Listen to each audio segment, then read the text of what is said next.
Hey guys, I've been getting a lot of questions on social media or in Messenger or from people who just see me out and about on how I was able to lose 54 pounds in just 4 months. I wish I had a cookie cutter answer, but the truth is that I don't. I followed a plan that I devised myself after researching and finding out how your body processes calories and how it eliminates fat, and just really looking at the science behind the things that we eat and the way that our body works. For the purposes of making these videos and just getting the information out there, I've called the program Love, Pray, Eat. Love because it really boils down to my motivation. I am the type of person who has kind of a servant mentality. Now, what I mean by that is I absolutely do not like being told what to do. But I love doing things for others as long as they didn't tell me to do it. I am the type of person who would go out of my way to make a meal for someone or, give them a present or something like that. But if I feel like they expect me to do it or they're telling me to do it, I usually shut down. So, loving someone with my health wasn't something I had really thought of. Naturally, your health and the way that you eat is something that you automatically see as restrictive. So if I felt like I was losing weight for my husband or for my kids or for the people in my ministry or whatever, I felt like that would be restrictive and feel like they were expecting something from me. But the truth is, when I realized that the choices that I have to make are my choices and that my choices are powerful, I was able to choose to do it for my husband, for my kids, for the people in my ministry, and people even in my business, without feeling like I was being restricted or controlled. Just understanding that the best way to love them is to be the healthiest me that I could be. In doing that, I set goals for myself based on things that I was not able to do at the time, but I would like to be able to do for other people. I'm not going to cover all of that here, but I will give you one example. My husband is an outdoorsy guy. He really enjoys whitewater rafting, hiking, things like that. As a family, we would go hiking often, but beyond that, I really couldn't do much. I was about 302 pounds at my heaviest weight, and so carrying that around even to hike was a big deal for me. But also, most whitewater rafting and outdoor like kayaking places, things like that, have a weight limit of about 250 pounds. So at 302 pounds, that was not something I was even able to do. And also, even if I was just a little over that, like 255 pounds, I felt uncomfortable going there and trying to do that. So I am now down to 247 pounds, and we went whitewater rafting this last Friday. That was a big deal for me because it was a goal that I had set for myself to get down to below 250 pounds so that we could do that.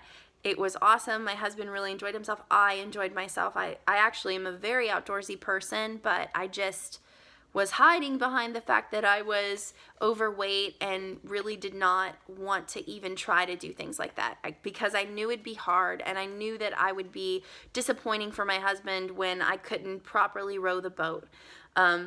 Now I have gotten myself to the place where I was able to row the boat just fine, and it was really an enjoyable time for my husband, for me, for our kids. We really loved it. We'll definitely be going again. So that's the love part of it. Determine for yourself who you're loving by losing the weight and getting healthy. And yes, love yourself. The Bible tells us love others as we love ourselves. So loving ourselves is important. But for me, I needed motivation beyond that because I'm not a very self-disciplined person. And honestly, I felt like if I'm going to love myself, I need to love myself at any weight. It just wasn't really motivating for me to say I'm doing this for me. I had to look at it at the perspective of doing it for others. And so I have several goals that I'll talk about in another video and milestones that I've set for myself that have nothing to do with pounds on the scales. They have everything to do with me gaining the strength and stamina to do things that I haven't been able to do in the past, and things that benefit other people or are enjoyable for them. The second thing is pray. I'm not going to cover that a lot. You guys know what praying is. But I will say that before this, I did not really think that it was a noble thing to go before the Lord every single day and say, Lord, help me lose the weight or whatever. I felt like it was all completely dependent on me and my efforts and my work and how disciplined I was on whether or not I would lose the weight. And that is not the perspective I have now. I will say my prayers are 80% prayers of thankfulness. I thank the Lord for my body. I thank Him that I am able to walk and run a little bit and spend time with my kids and do certain activities. And I just tell Him thank you. 80% of my prayer is thank you. 20% of my prayer is God help. Like, please help me continue to lose the weight. Please help me continue to be self-disciplined. Please help me continue to do these things. Then, of course, the last thing is eat. For me, it's not about did I cut carbs, did I eat less calories, am I eating less sugar? It is all of those things, yes. But it's more complicated than what people have told us in the past. Now, the cool thing is, because it's more complicated, it actually means that once we understand it, it's easier.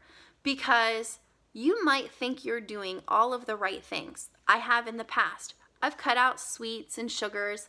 I have been the person that said, I don't understand why I'm still gaining weight. I don't eat cake. I don't eat cookies. I'm not eating ice cream. I don't even go near those things, but I'm still severely overweight. And so I did some scientific research on what foods are best for my body and what combinations of food are best for my body. And I got to the point where I understand that better. I'm going to do several videos that talk in depth about each of the things that I have discovered concerning protein and fiber and sugar and carbohydrates and calories. There's so much information, but I don't want to cover it all in one video. It wouldn't even be beneficial. So I'm going to try to keep each video to about 10 minutes and give you all of the information on one specific nutrient that you put in your body and how by understanding those nutrients and understanding how my body treats them and works with them and breaks them down, I was actually able to just change my lifestyle in a very simplistic and easy way. I'll also say to you, nothing is off limits for me. I'm not even cake and cookies is not off limits for me. I am not gaining weight back. I gave myself a whole month after losing the 54 pounds before I started making videos because I wanted to make sure that it was actually sticking and staying. And I knew that in most other diets, at about the 3-month period, 4-month period, that was when I would hit a plateau. I would quit losing. The diet would no longer work. My body would get used to it. And so I really wanted to make sure this is working for me and I'm keeping it off. And I'll tell you, I have. Even in weeks where I did not necessarily get in all of the workout that I wanted to, I did not gain weight. I will tell you that I did hit a weight plateau at 247 pounds. I bounced back and forth between about 247 and 250, and I do this back and forth kind of thing. If I weigh myself often, then I would see like, hey, one day I'm 247, the next day I'm 250, and I'm bouncing back and forth. But let me tell you this. During that whole month, the month of June, where I was bouncing back and forth on the scales, my body lost overall almost 5 inches. I lost 1.5 inches off of my waist, or no, I'm sorry, off of my hips, 1.5 inches off of my hips. I lost about only 1/2 inch off of my waist, but that's because my initial weight loss was 4 inches off of my waist. So I've lost a lot off of my waist already, and I'm doing a lot of exercises that target my lower stomach and my thighs specifically. So I'm losing more off of my hips and thighs than I am other areas of my body. I lost about 1.5 inches off of my thighs in 1 month. But the scales are just bouncing back and forth. The scales are not showing losses, but my measurements are showing inch losses. So that's the thing that I really want to encourage you in. The plateau is actually a lie. The scale is going to keep bouncing back and forth. You might feel like you're at a plateau, but the truth is, if you are building muscle, muscle weighs a great deal more than fat. So the scales are not going to necessarily, like, for instance, you may lose 1 pound of fat, but if you're building muscle in several areas of your body, it may look as though you didn't lose at all or even gained 1 pound. So you want to really continue and push, even if the scales aren't saying anything. And I highly encourage you to take your measurements. You should measure the midpoint of your arm. You should measure the midpoint of your thighs. You should measure your hips, and you should measure your waist. And then you should keep a good calculation of what you're losing, because you will continue to lose. The other thing that I just want to touch on in this video is the very first thing that you should do is get a realistic perspective on your body. What I mean by that is, you may have heard somebody referred to as big boned in the past. And I kind of had heard that, but thought it was a myth. Or you're just saying, well, that's a heavier person, or they look fatter than this person, so they're big boned. But the truth is, there really are different bone structures. You really can be built a lot different than someone else, even weighing the same weight, looking completely different. And so the first thing to consider is, are you small boned? Are you middle, like in the middle section, or are you large boned? And they call that framed. Are you small framed? Are you mid framed? Or are you large framed? You need to figure that out, because what that does is gives you a more realistic perspective on your body. The way you find that out is by measuring the circumference of your wrist. If you measure the circumference of your wrist and you are below 6 inches, then you are considered a small frame person. If you measure it and you are at about 6 inches to 6.25 inches, then you're considered a mid frame. But if you are over 6.25 inches, you're a large framed individual. To give you perspective on that, my wrist measures 7 inches. I am a large framed individual. I did not know this before. And so I was focusing on parts of my body where I was feeling heavier than someone else. And I may even look at, for instance, my sister-in-law, who is a similar weight, but built completely different than me, and think I'm way fatter than she is. Realistically, that has nothing to do with my health. It's that my body is built completely different. The other thing to look at is your body shape. For instance, I'm a pear shape, which means the top of my body is narrower and smaller. I even have a smaller waist, but then I have large hips and large thighs. To put that into perspective, my waist and my thighs are only a couple inches different. I think my waist right now measures about a 37, and my thighs right now are measuring about 31. So, like, that's crazy. My thighs are very large. That's one of my problem areas and what I'm working on to change. The other thing that you need to look at realistically is that somebody else's frame, like for instance, I was talking about my sister-in-law, she's more of an apple shape, which means she's pretty consistent. Her body pretty consistently looks the same. She has smaller legs though. Her legs are much smaller than mine. Her butt is much smaller than mine. And so it's easy to look at her, even though we're very similar in weight, and feel like I'm much bigger than her. But it's just that our bodies are completely different.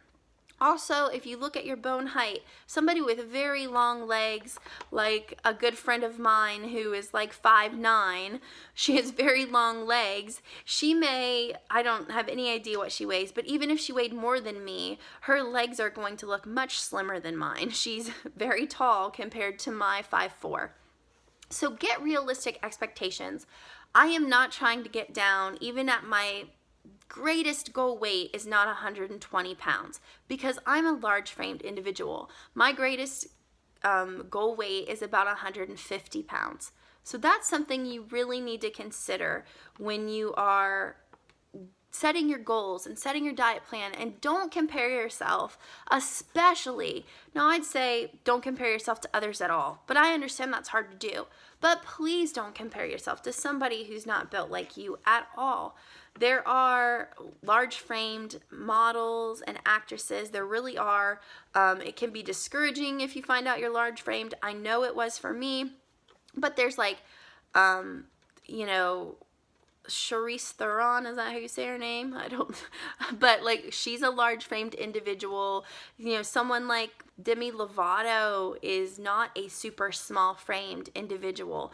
And you look at those people, you can see that it is possible to meet a goal, to be healthy and look your best and be very beautiful, but not be a small framed individual. You can't do anything about your frame. And the last thing I would say is consider your lifestyle. For me, I lived a very sedentary lifestyle.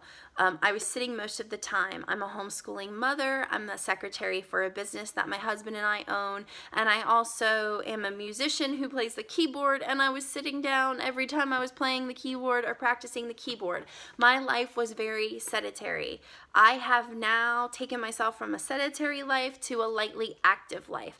I went, there's sedentary, lightly active, moderately active, and very active. I took myself one level up, and that's one of the reasons that I have achieved the goal that I have. I am not doing an hour workout every day or even once a week or twice a week or any of it. I'm not doing like an hour cardio workout. I do go to the gym. I try to get there only twice a week because I'm so super busy. And I do workout style activities in my home, but in another video, I'll cover exactly what I do, exactly the types of workouts I'm doing, and why that's important. So I will see you guys again. I'm hoping to at least get one video up a week, but I'm going to try to shoot for 2. I really want to get you guys this information. And like I said, we'll have individual videos about the types of workouts I'm doing, about fiber, about calories, about carbs, and how I'm not on some restrictive diet plan, but I still was able to lose 54 pounds in just 4 months. Thanks, guys.